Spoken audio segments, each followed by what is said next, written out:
معمر نے خبر دی، انہیں زہری نے، انہیں ہند بنت حارث نے، اور انہیں ام سلمہ رضی اللہ تعالی عنہا نے کہ نبی کریم صلی اللہ علیہ وآلہ وسلم ایک رات جاگے تو فرمایا سبحان اللہ، آج رات کیا کیا بلائیں اتری ہیں، اور ساتھ ہی رحمت اور عنایت کے کیسے خزانے نازل ہوئے ہیں۔ ان حجرہ والیوں ازواج مطہرات رضوان اللہ تعالی علیہم اجمعین کو کوئی جگانے والا ہے؟ افسوس کہ دنیا میں بہت سی کپڑے پہننے والی عورتیں آخرت میں ننگی ہوں گی۔ صحیح بخاری حدیث نمبر 1126۔ حضرت حسین بن علی رضی اللہ تعالی عنہ نے خبر دی کہ علی بن ابی طالب رضی اللہ تعالی عنہ نے انہیں خبر دی کہ رسول اللہ صلی اللہ علیہ وآلہ وسلم ایک رات ان کے اور فاطمہ رضی اللہ تعالی عنہا کے پاس آئے۔ آپ نے فرمایا کہ کیا تم لوگ تہجد کی نماز نہیں پڑھو گے؟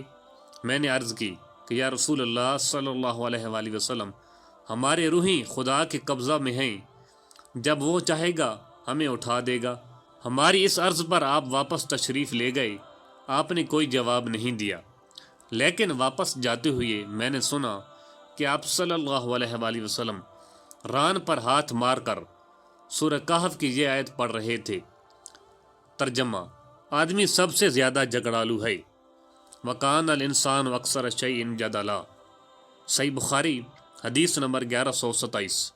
امام مالک نے ابن شہاب زہری سے بیان کیا، ان سے عروہ نے، ان سے عائشہ رضی اللہ تعالی عنہا نے فرمایا کہ رسول اللہ صلی اللہ علیہ وآلہ وسلم ایک کام کو چھوڑ دیتے اور آپ صلی اللہ علیہ وآلہ وسلم کو اس کا کرنا پسند ہوتا، اس خیال سے ترک کر دیتے کہ دوسرے صحابہ بھی اس پر آپ صلی اللہ علیہ وآلہ وسلم کو دیکھ کر عمل شروع کر دیں، اور اس طرح وہ کام ان پر فرض ہو جائے۔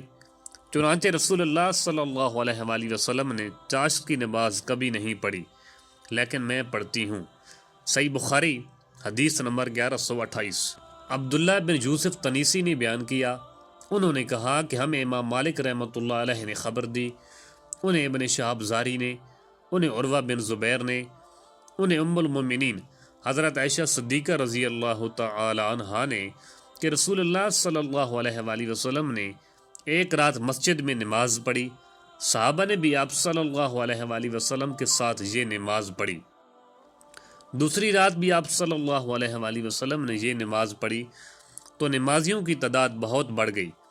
تیسری یا چوتھی رات تو پورا اجتماع ہی ہو گیا تھا، لیکن نبی کریم صلی اللہ علیہ وآلہ وسلم اس رات نماز پڑھانے تشریف نہیں لائے۔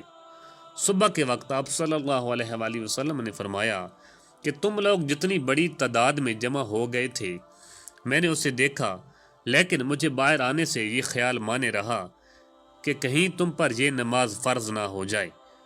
یہ رمضان کا واقعہ تھا۔ صحیح بخاری حدیث نمبر 1129۔